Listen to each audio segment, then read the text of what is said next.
नमस्ते दोस्तों और ज्ञानीफाइड में आपका बहुत बहुत स्वागत है। आज का हमारा विषय एक ऐसा विषय है जिसके बारे में लोग अक्सर खुलेआम बात करने से कतराते हैं या शर्म महसूस करते हैं। लेकिन यह एक ऐसी शारीरिक क्रिया है जो हम में से अधिकतर लोगों के जीवन का हिस्सा है। जरा एक पल के लिए अपनी रोजमर्रा की जिंदगी के उस दृश्य को याद कीजिए। आप सुबह उठते हैं, बाथरूम में जाते हैं और जैसे ही आप नहाने के लिए शॉवर ऑन करते हैं या बाल्टी में पानी भरते हैं तो पानी की कल-कल आवाज सुनते ही और ठंडे पानी का स्पर्श महसूस करते ही आपके शरीर में एक अजीब सी हलचल होती है। आपको अचानक बहुत तेज प्रेशर महसूस होता है। आपको पेशाब यानी यूरिन पास करने की तीव्र इच्छा होती है। चाहे आप टॉयलेट होकर ही क्यों ना आए हों, लेकिन पानी के संपर्क में आते ही यह इच्छा दोबारा जागृत हो जाती है। क्या आपके साथ ऐसा होता है? अगर हां, तो आप अकेले बिल्कुल भी नहीं हैं। एक सर्वे के अनुसार दुनिया भर में लगभग 70 से 80% लोग नहाते समय शॉवर के नीचे पेशाब करना स्वीकार करते हैं। कुछ लोग इसे समय की बचत मानते हैं तो कुछ लोग इसे पानी की बचत। लेकिन क्या आपने कभी गहराई से सोचा है कि आखिर ऐसा होता क्यों है? क्या यह सिर्फ एक सामान्य आदत है या फिर इसके पीछे कोई गहरा मनोवैज्ञानिक या वैज्ञानिक कारण है? और सबसे महत्वपूर्ण सवाल जो आज हम उठा रहे हैं कि क्या यह भविष्य में आपके शरीर के लिए कोई गंभीर बीमारी बन सकता है? इसके साथ ही हम इस वीडियो के अंत में जानेंगे कि महान आध्यात्मिक गुरु परमहंस योगानंद जी का इस तरह की शारीरिक आदतों और हमारे अवचेतन मन यानी सबकॉन्शियस माइंड के बारे में क्या कहना था। यह वीडियो आपके स्वास्थ्य, विज्ञान और आध्यात्म तीनों के लिए बहुत जरूरी है, इसलिए इसे अंत तक बिना स्किप किए सुनिएगा। सबसे पहले हम इसके पीछे के विज्ञान को बहुत ही सरल भाषा में समझते हैं। हमारे शरीर की बनावट और हमारे दिमाग की कार्यप्रणाली बहुत ही जटिल और रोचक है। जब हम नहाने के लिए पानी के नीचे खड़े होते हैं तो दो मुख्य वैज्ञानिक कारण काम करते हैं जो हमें पेशाब करने पर मजबूर करते हैं। पहला कारण है कोल्ड शॉक रिस्पॉन्स। जैसे ही ठंडा या हल्का गर्म पानी आपकी त्वचा को छूता है, विशेषकर आपके पैरों और पेट के हिस्से को, तो आपका शरीर तुरंत प्रतिक्रिया देता है। ठंडे पानी के संपर्क में आते ही आपके शरीर का तापमान थोड़ा बदलने लगता है और आपका मेटाबॉलिज्म तेज हो जाता है। इस प्रक्रिया में आपका ब्लड प्रेशर थोड़ा बढ़ सकता है और शरीर के अंदरूनी अंगों में खून का बहाव तेज हो जाता है। किडनी यानी गुर्दे इस समय खून को ज्यादा तेजी से फिल्टर करना शुरू कर देते हैं, जिससे ब्लैडर यानी मूत्राशय जल्दी भरने लगता है। इसके साथ ही पानी का स्पर्श आपकी मांसपेशियों को रिलैक्स कर देता है। हमारे पेशाब को रोकने वाली मांसपेशियां, जिन्हें स्फिंक्टर मसल्स कहा जाता है, वो भी गर्म पानी के प्रभाव से ढीली पड़ जाती हैं, जिससे उन पर नियंत्रण रखना मुश्किल हो जाता है और पेशाब अपने आप निकल जाता है। दूसरा और सबसे गहरा कारण है मनोवैज्ञानिक, जिसे विज्ञान की भाषा में पावलोवियन कंडीशनिंग कहा जाता है। इवान पावलोव एक रूसी वैज्ञानिक थे जिन्होंने कुत्तों पर एक प्रयोग किया था। वो कुत्तों को खाना देने से पहले हमेशा एक घंटी बजाते थे।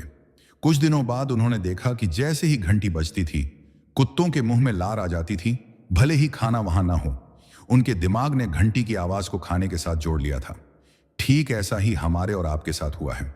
बचपन से लेकर आज तक जब भी हम टॉयलेट जाते हैं तो हम फ्लश की आवाज सुनते हैं या नल की आवाज सुनते हैं। हमारे दिमाग ने पानी की आवाज को और पेशाब करने की क्रिया को एक दूसरे के साथ जोड़ लिया था, बहुत गहराई से जोड़ दिया है। इसे एसोसिएशन कहते हैं।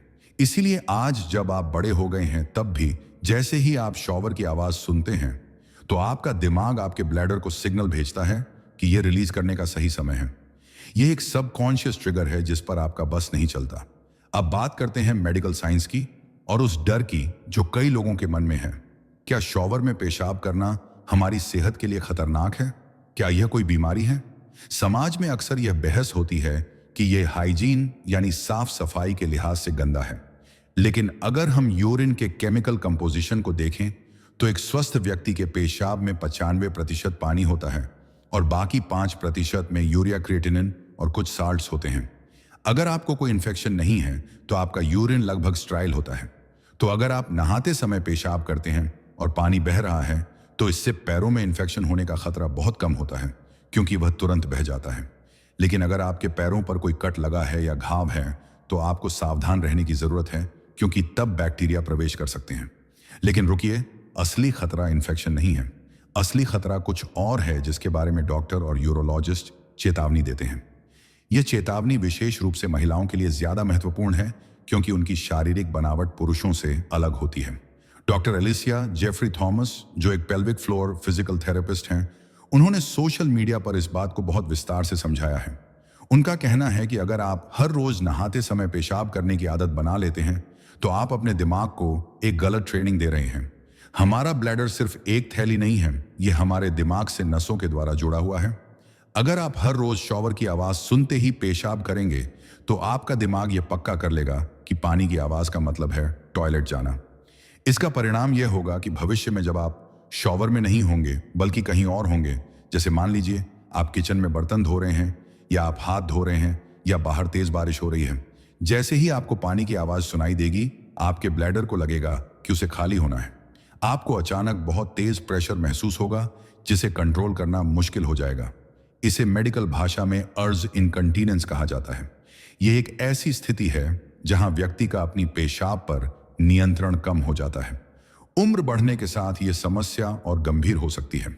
महिलाओं में पेल्विक फ्लोर मसल्स वैसे भी कई कारणों से कमजोर हो सकती हैं और यह आदत उस कमजोरी को और बढ़ा सकती है। पुरुषों में प्रोस्टेट की वजह से यह समस्या अलग रूप ले सकती है, लेकिन गलत ट्रेनिंग का असर उनके दिमाग पर भी पड़ता है। इसलिए डॉक्टर सलाह देते हैं कि कभी कभार यह हो जाए तो ठीक है, लेकिन इसे अपनी दिनचर्या या रूटीन न बनाएं। अगर आपको नहाने से पहले पेशाब आ रहा है तो बेहतर है कि आप पहले टॉयलेट का इस्तेमाल करें और फिर नहाने जाएं। अपने दिमाग को यह सिखाएं कि टॉयलेट सीट ही वह सही जगह है जहां ब्लैडर खाली करना है, शॉवर नहीं। अब हम इस वीडियो के सबसे महत्वपूर्ण और गहरे हिस्से की ओर बढ़ते हैं, आध्यात्म और योग का दृष्टिकोण। विज्ञान हमें यह बताता है कि शरीर कैसे काम करता है, लेकिन आध्यात्म हमें यह सिखाता है कि हम शरीर के मालिक कैसे बने। महान योगी परमहंस योगानंद जी, जिनकी विश्व प्रसिद्ध किताब ऑटोबायोग्राफी ऑफ ए योगी यानी एक योगी की आत्मकथा ने लाखों लोगों का जीवन बदला है। उन्होंने आदतों और मन के नियंत्रण पर बहुत गूढ़ बातें कही हैं। परमहंस योगानंद जी का मानना था कि मनुष्य का असली संघर्ष बाहर की दुनिया से नहीं बल्कि अपने ही शरीर और मन की आदतों से है। योगानंद जी कहते थे कि हम अपनी आदतों के गुलाम बन चुके हैं। उन्होंने समझाया कि हमारा मन दो भागों में बंटा है, एक चेतन मन जिससे हम अभी सोच रहे हैं और दूसरा अवचेतन मन यानी सबकॉन्शियस माइंड, जो हमारी आदतों का स्टोर हाउस है।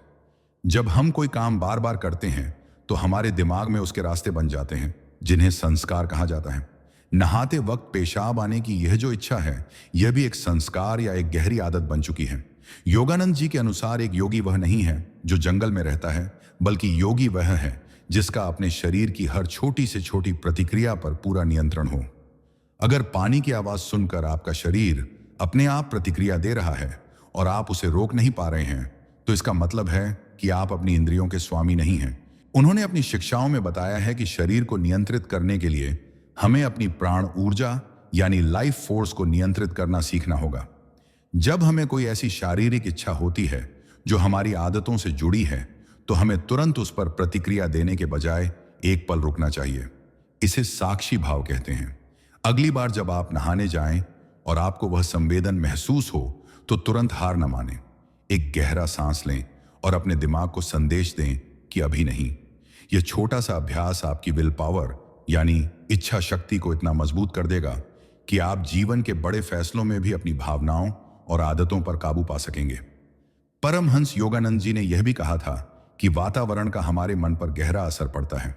जैसे पानी का वातावरण आपके मन को रिलैक्स करता है और पुरानी आदतों को ट्रिगर करता है, वैसे ही अगर हम जानबूझकर अच्छी आदतों के लिए वातावरण बनाएं तो हम अपना जीवन बदल सकते हैं। उन्होंने हमेशा इस बात पर जोर दिया कि बीमारी सिर्फ शरीर में नहीं होती, बीमारी मन में शुरू होती है। अगर आपका मन कमजोर है और आदतों का गुलाम है तो शरीर आज नहीं तो कल बीमार होगा ही। ये जो ब्लैडर कंट्रोल की समस्या है, यह भी मन की कमजोरी का ही एक लक्षण है। योग के द्वारा हम अपनी पेल्विक मांसपेशियों को मजबूत बना सकते हैं। मूल बंध और अश्विनी मुद्रा जैसे यौगिक अभ्यास हैं जो हमारे उत्सर्जन तंत्र को मजबूत बनाते हैं और हमें इन अनैच्छिक क्रियाओं से मुक्ति दिलाते हैं। तो दोस्तों, अब निष्कर्ष पर आते हैं। आज हमने जाना कि नहाते वक्त पेशाब आना कोई गंभीर बीमारी या कैंसर जैसा रोग नहीं है। यह एक सामान्य शारीरिक और मनोवैज्ञानिक प्रक्रिया है जो पावलोवियन कंडीशनिंग के कारण होती है। विज्ञान इसे एक रिफ्लेक्स मानता है, लेकिन मेडिकल साइंस हमें सावधान करता है कि इसे रोज की आदत बनाना भविष्य में हमारे ब्लैडर कंट्रोल को कमजोर कर सकता है और हमें सामाजिक शर्मिंदगी का सामना करना पड़ सकता है। और सबसे बड़ी बात, आध्यात्म हमें यह सिखाता है कि हमें अपनी आदतों का गुलाम नहीं बनना चाहिए। तो अब आपको क्या करना चाहिए? इसका समाधान बहुत सरल है, जागरूकता। अगली बार जब आप नहाने जाएं तो सचेत रहें। कोशिश करें कि नहाने से ठीक पहले आप वॉशरूम यूज कर लें ताकि ब्लैडर खाली हो। अगर नहाते वक्त फिर भी इच्छा हो तो उसे रोकने का प्रयास करें और अपने दिमाग को ट्रेन करें। यह न केवल आपकी सेहत के लिए अच्छा होगा, बल्कि यह आपकी इच्छा शक्ति को बढ़ाने का एक शानदार अभ्यास भी साबित होगा। जैसा कि योगानंद जी कहते थे, मन ही सब कुछ है। अगर आप मन को जीत लेते हैं तो आप दुनिया को जीत सकते हैं।